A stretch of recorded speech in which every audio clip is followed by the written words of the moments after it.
Well, I'm delighted to say here, McLean's TV, we're joined once more by Stephen MacDonald of Armagh fame, and now the Armagh under 21 manager as well. That's a bit of work for you too in the new year, isn't it? Absolutely, yeah, and it's a challenge that I'm looking forward to. I always wanted to get back involved in county football, and no better way than getting involved with the youth coming through the county, and being involved with the under 21s is a great stepping stone for me. And of course now we're here with McLean's TV, but you can't get involved in betting your own team, but away from that, if you're a betting man, would you have a few pound in Armagh on the 21s? Have you plenty of talent, Stevie? Listen, it's like every other county, there's plenty of talent coming through. It's about how well it's managed, and I've got certainly a hard job ahead of me, to try to manage the talent come through. There is plenty of potential within Armagh, but as I said, can we get the best out of them lads? Stevie, we're facing into 2014 obviously for the GAA. We've got all the ancillary competitions coming up, the McKenna Cup, and we now have the use in 2014 of the black card. Yeah. I must admit I am not in favour of the black card. I'm okay, like all GAA people, willing to let it go and see how it works, but how many cards do we need to sort out the problem? Surely, the likes people talk about Sean Kavanagh's tackle being a black card. In my opinion, Sean Kavanagh's tackle was a red card. Yeah, I would agree. But I've been at a couple of FA Cup matches so far where actually the few matches I have been at, there was no black cards dished out, and maybe there was a few incidents where it should have been dished out. So the questions still have to be asked. Do the referees understand the rules? Do they know what warrants a black card or what doesn't warrant a black card? I think it's going to be very difficult for the referees throughout the National League and the McKenna Cup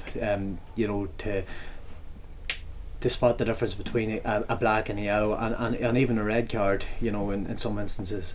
But I suppose it's going to be trial and error. We have to see how the games develop and how the cards are produced, and I'm not a fan of it. I think there's too many cards in the game at the minute, and the physicality element is coming out of the game year on year, but certainly it will be interesting to see how it reacts over the first few weeks of it. You're not a fan, I'm not a fan, and yet if you listen to the popular press, we're almost the dinosaurs of the game, because listening to some of the people who proposed this, they thought it as the be all and end all of the modernisation of Gaelic games. I remain to be convinced. Yeah, no, listen, I don't think the black card is going to improve our game dramatically whatsoever. I think what would improve the game is if they look at the performance levels of referees and even the fitness levels of the referees. There has been some key games decided by a poor decision over the last couple of years, and I'll hold my hands up and say referees have an extremely tough job to do, but I think it's been made a lot harder now because of the fact that the black card rule has come into effect. Now, I know we're digital, but don't worry folks, we'll not talk about referees because we haven't got enough tape even to talk about referees at this stage. But it's interesting that in the so-called, I'm not going to call them junior competitions, but the warm-up competitions like the McKenna Cup, the top referees now in the O'Byrne Cup are going to be used in those games by all accounts by the GAA, so as they know when to use the black card, and that players will get used to knowing what a black card is. Yeah, well, listen, what warrants a black card and what doesn't warrant a black card, and the referees are human and they're like the players. We're all getting into these competitions, we're unsure, and it'll be trial and error for the referees as much as it will be for the players, and it's good to see that the so-called top referees in the country will be used for the pre-National League competitions, such as the McKenna Cup and so on. But it will be interesting to see how many cards are dished out in the first weekend. No, we'll see. Now, National League, I'm just looking at some of the odds here too, and I know you'll be interested in these ones with McLean's. National League Football League Division 2, Donegal 9-4, Down 10-3, Monaghan 6-1, Galway 7-1, Laois 8-1, and finally Armagh 8-1 in Division 2. That'd be worth a bet. Absolutely, I think Donegal are probably rightly favourites for that division at 9-4, All Ireland champions 2 years ago. But having a look down through the list, Armagh 8-1, there is a good hype about Armagh at the minute, and there is plenty of talent coming through. 8-1, probably in past performances and recent years, maybe is a fair enough odds. But I think maybe looking at Division 2, you have to say Monaghan would be a good bet at 6-1.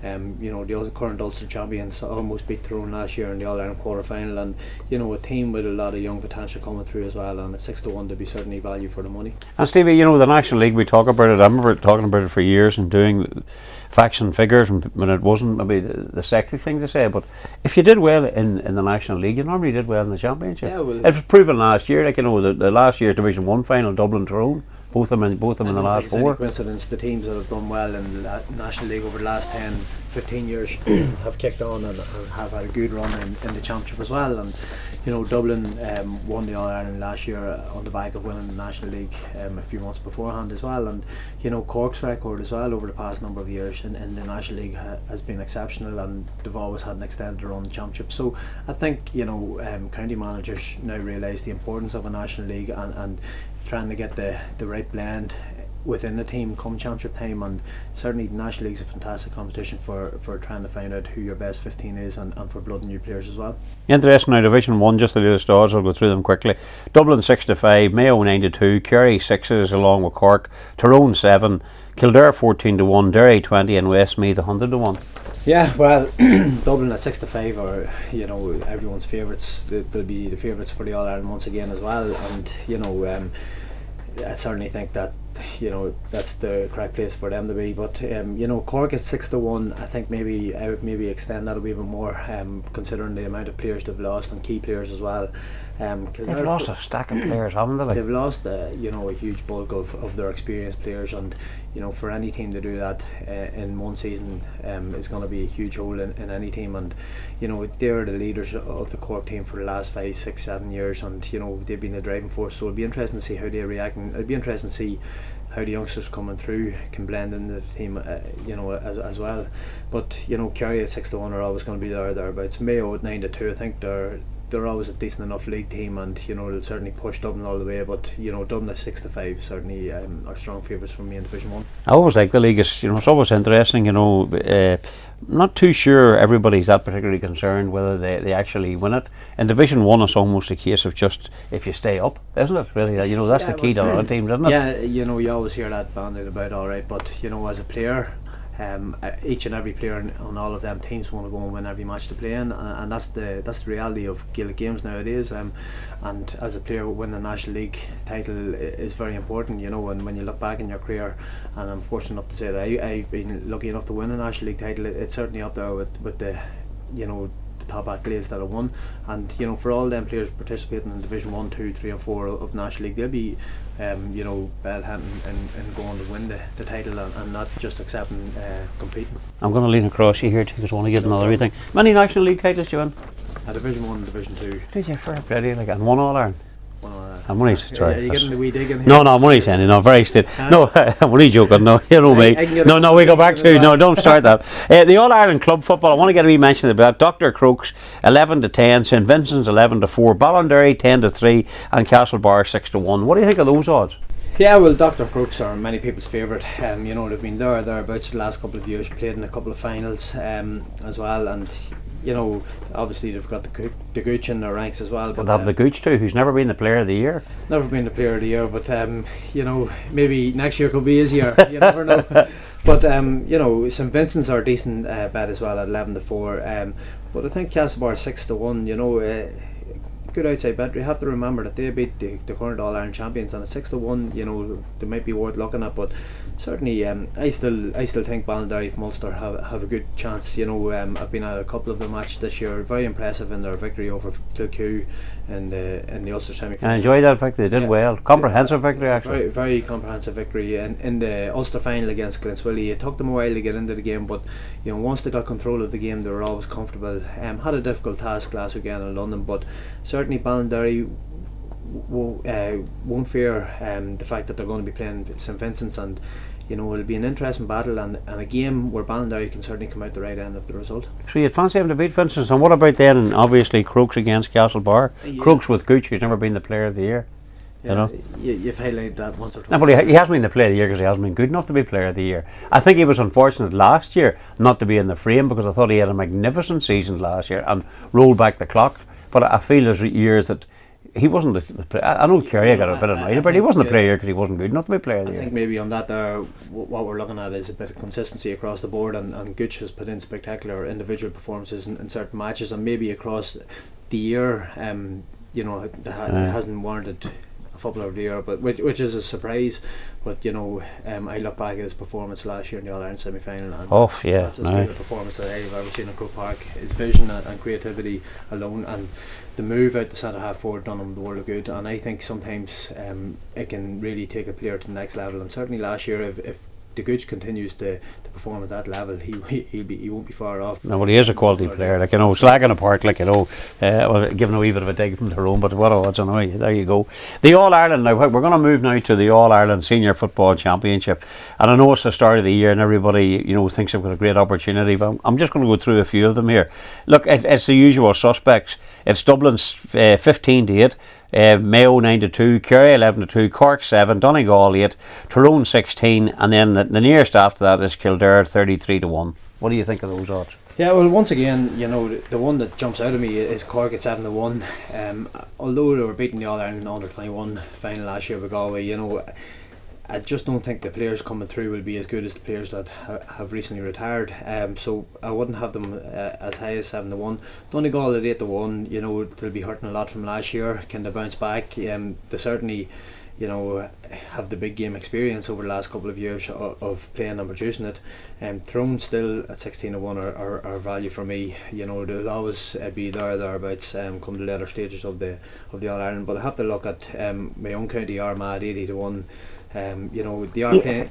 I even have to pause it. 80-1. I can't believe some of the teams that are in front of Armagh. Yeah, well, neither can I, if I'm totally honest. And they are playing a Cavan team in the first round of the championship in Armagh, who are 40-1. And Cavan are maybe 41 on the back of last year's performance and their own championship, which is fair enough. But Armagh against Cavan this year, I certainly believe will be a lot harder for Cavan to come out with the result. I'm not saying they won't win the match, but Armagh will push them all the way this year. And when you look at Down and Galway at 50-1 above them, I certainly believe that Armagh are as good or can certainly compete with these teams. So 80-1 would be a good outside bet for me, and quarter-finals, semi-final stage is certainly achievable for Armagh. Right, we're going to stop flying that Armagh flags. We've enough trouble with flags nowadays. But anyway, they're 80-1. Just move away from the flag. But Dublin 15-8. Is that your tip for the All Ireland again? Do you think they can retain it, which would be a marvellous achievement if they did? Yeah, Dublin are the benchmark. They've set the standard over the last couple of years, and certainly last year they produced the goods in the National League and the All Ireland series. At 15-8, yes, they're rightly so. They are a lot of people's favourites, and they take a very good team to topple Dublin this year or next year. Who's capable of doing it? You have to look at Mayo. Kerry under they are certainly capable of doing it. I still believe Tyrone under they can beat Dublin as well, but at the minute Dublin are still above every other team in the county, and they're setting standards in terms of ability and fitness as well.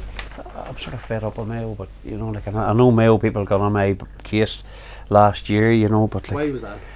Because Mayo promised so much and then deliver so little. People think I was against Mayo. I'm not against Mayo. I have in-laws and outlaws from Mayo. You know what I mean, and I know what they're like.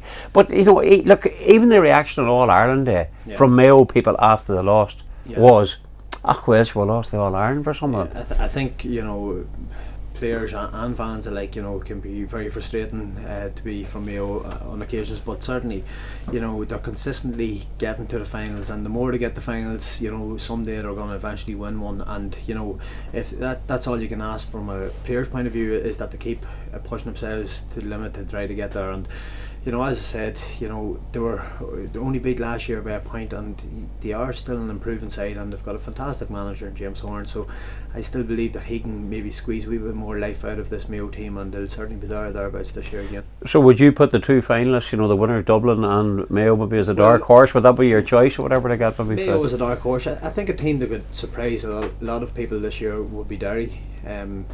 40-1 in the betting there. A team full of potential and talent, and big and strong as well, and can certainly mix it with the best. And Fergal Doherty back in the side this year as well, a good experienced midfielder, and I think they could be a surprise package for a lot of people, and could go a long distance in the championship. I'll ask you an easy one then before we've got a free bet here, obviously for Cash for Kids, courtesy of McLean's, which we always do for our guests. But I'll give you an easy one. Who's going to win the Ulster title?